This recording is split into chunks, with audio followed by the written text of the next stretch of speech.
सभी को जय माता जी। कक्षा 11 स्टेट सब्जेक्ट में मैं गिरीश सर आप सभी विद्यार्थियों का हार्दिक स्वागत करता हूँ। आज हम चैप्टर नंबर 6 क्रमचय, संचय और द्विपद विस्तार जो है उसके स्वाध्याय की थियरी का अध्ययन करेंगे। थियरी में आते हैं हम सेक्शन 1 की ओर, बराबर है, और जो पेज नंबर 244 पर दिया हुआ है सेक्शन ए स्टार्ट। यदि किसी एक समूह में m भिन्न वस्तुएं और दूसरे समूह में n भिन्न वस्तुएं हैं, माने दो समूह हैं, एक में m है दूसरे में n है, दोनों समूहों में से किसी एक वस्तु का चयन, दोनों में से किसी एक वस्तु का चयन माने m का भी कर सकते हैं अथवा n का भी कर सकते हैं। अथवा आता है तो क्या आना चाहिए प्लस, तो इनमें प्लस वाली साइन कहाँ है, ये रही, तो m प्लस n कितने प्रकार से किया जा सकता है। तो मैंने कहा ना कि m और n दोनों में से किसी एक वस्तु का चयन करना, माने m का कर सकते हैं अथवा n का कर सकते हैं। इससे उल्टा क्या होगा, n का हो सकता है अथवा n का हो सकता है, अथवा है इसलिए प्लस वाला आंसर है m प्लस n।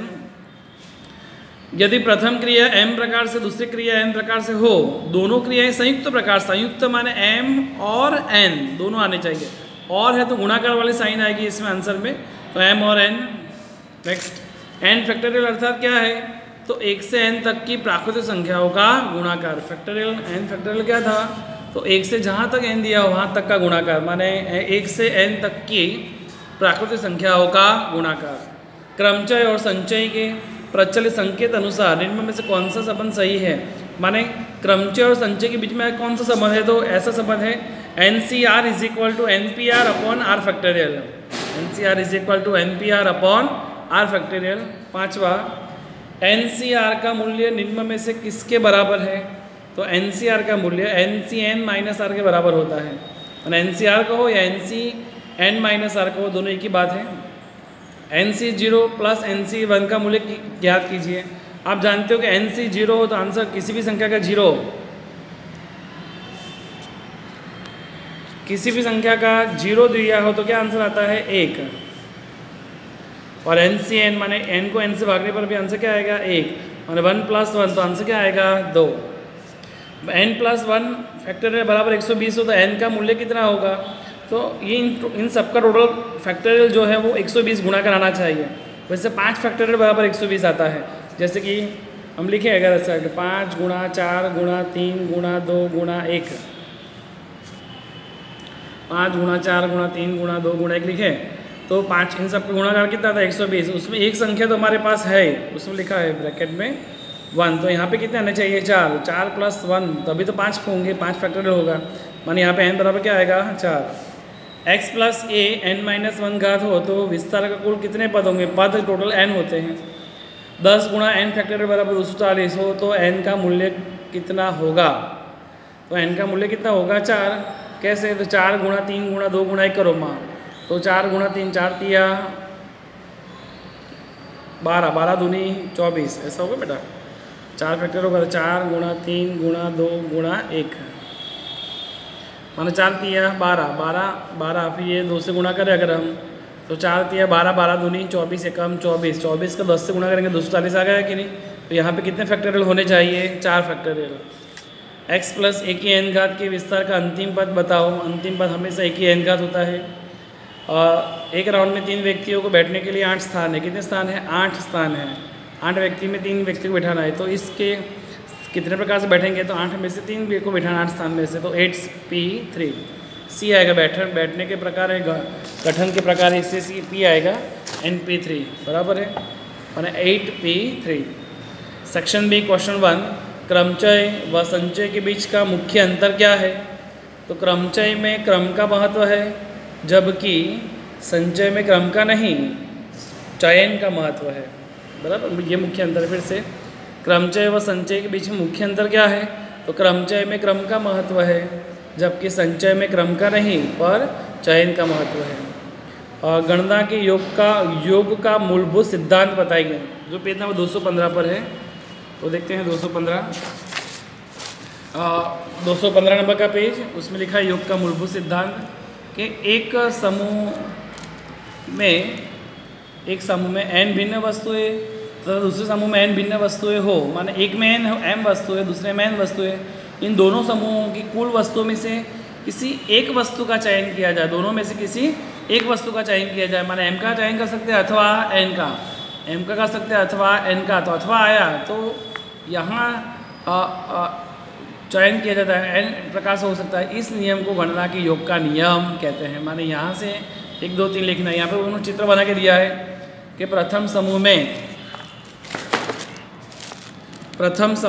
m भिन्न वस्तुएं में से एक वस्तु का चयन हो, अथवा दूसरे समूह में n भिन्न वस्तुओं में से किसी एक वस्तु का चयन, दोनों में से एक का, m और n दो विकल्प में से एक का चयन करेंगे, अथवा जो शब्द का सूचित अर्थ यहाँ योग कहते हैं, अथवा जो शब्द क्या है उसको योग कहते हैं। और आप लिखो कि समूह में m भिन्न वस्तु तथा दूसरे समूह में n भिन्न वस्तुएं हो तो दोनों समूह में कुल वस्तुओं में से किसी एक वस्तु का चयन m प्रकार से हो, इस नियम को योग का नियम कहते हैं। बराबर, दोनों में से एक वस्तु का चयन मान अथवा आएगा इसलिए। अब हम आते हैं सेकंड नंबर के क्वेश्चंस की ओर, मतलब दूसरा जो था उसके बाद वाला गुणाकार के मूलभूत सिद्धांत। देखो वो भी 215 नंबर के पेज में, तो उससे भी देखते 215 में गुणाकार का मूलभूत सिद्धांत। तो पेज नंबर 215 सिद्धांत गुणाकार का एक लिखा है, गुणाकार का मूलभूत सिद्धांत। यदि प्रथम क्रिया m प्रकार से हो सकती हो और दूसरी क्रिया n प्रकार से हो सकती है, मतलब दोनों क्रियाएं संयुक्त रूप से हो, माने m क्रिया और n क्रिया दोनों संयुक्त हो, माने m भी हो और n भी हो, तो वह कुल m गुणा n प्रकार से हो सकती है। इस नियम को संयुक्त क्रिया का गुणाकार का नियम कहते हैं। तो यहाँ तक लिखना है आपको सवाल नंबर 3। सवाल नंबर 4 देखते हैं। प्रचलित संकेत अनुसार क्रमचय व संचय के बीच का गाणितिक संबंध क्या है? तो मैंने अभी लिखा है क्रमचय और संचय के बीच का गाणितिक संबंध। अभी सवाल नंबर 4 में देखा, जो आंसर है वही आंसर इसमें आएगा कि दोनों क्रमचय संचय के बीच का मुख्य सूत्र क्या है? था NCR = NPR upon R factorial. यहाँ लिखा n बराबर 6 के सहगुणक लिखो। किसके n बराबर 6 के सहगुणक? नेक्स्ट क्वेश्चन नंबर 5 जो उसका आंसर, तो 6 के सहगुणक ऐसे है कि 1 6 15 20 15 6 1, माने 1 6 15 फिर 20 15 6 1। विस्तार का व्यापक पद बताओ। x प्लस a की n घात का व्यापक पद बताओ। तो व्यापक पद क्या है? TR + 1 = NCR इंटू x की n - r घात इंटू a की r घात। आगे, एक ट्रेन की डिब्बे में 3 व्यक्तियों को बैठने के 5 स्थान हैं, 5 स्थान और व्यक्ति 3 हैं, तो कितने प्रकार से बैठा सकते हैं? तो 5p3 प्रकार से। 5 स्थान पे 3 व्यक्ति बैठेंगे तो 5p3 माने 5 × 4 × 3 और आंसर आएगा 60। 8वां, NC2 = 15 हो तो n का मूल्य ज्ञात कीजिए। तो NC2 बराबर 15 हो तो n का मूल्य c है। तो देखो हमने गणना करके समझाया है, n - 1 अपॉन 2 है, तो 2 को 1 तक घटाओ, 2 गुणा 1 = 15, 2 का गुणा 15 से करेंगे, ये पद ऐसा रहेगा n - 1 15 दूनी 30, n - 1 बराबर 30।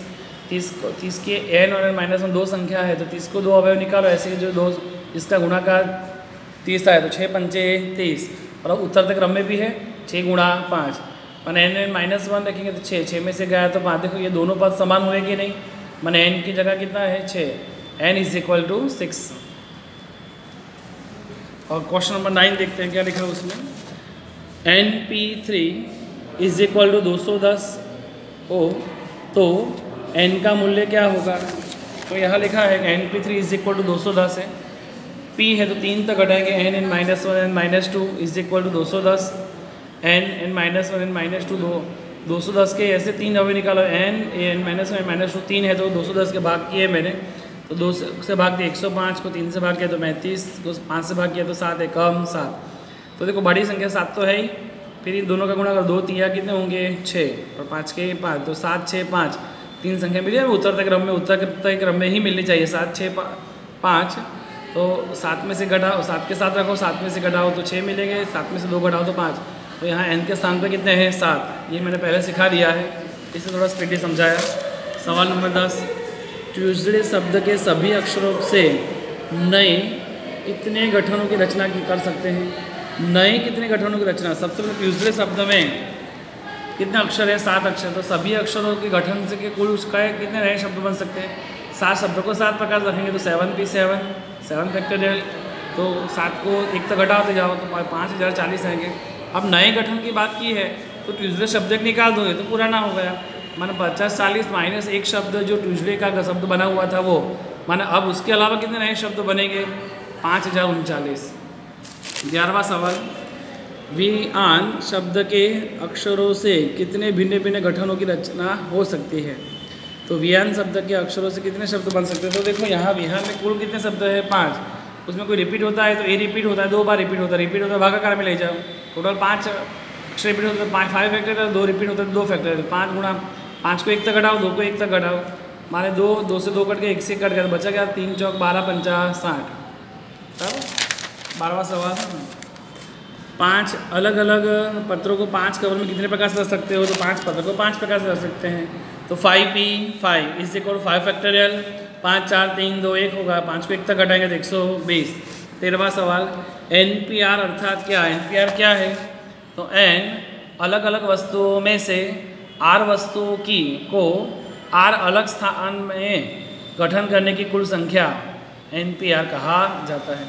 मान टोटल n अलग अलग वस्तुओं में से r वस्तुओं को r अलग स्थान में गठन करने की कुल संख्या, r वस्तुओं को r अलग स्थान में गठन करने की कुल संख्या को NPR कहा जाता है। सवाल नंबर 14, x प्लस ए की n घात के विस्तार में कुल n+1 पदों के सहगुणक लिखो। तो n+1 पदों के सहगुणक इस प्रकार से रहेंगे कि x प्लस ए की n घात विस्तार के n+1 पद के सहगुणक, तो NC0 NC1 NC2 NC3 dash dash कहाँ तक जाएंगे, NCn-2 NCn-1 डैश डैश करके NCn तक, बराबर। सवाल number 15, NCx is equal to NCy, x और y के संबंध में 2 विकल्प बताइए। तो NCx is equal to NCy के 2 विकल्प होते हैं, एक x बराबर y, तो लिखा है x बराबर y, ये दोनों प्लस करके n लिखेंगे, x प्लस y बराबर n, बराबर। तो ये सेक्शन सी का 8वां 9वां सवाल, सेक्शन सी का 10वां 11वां सवाल,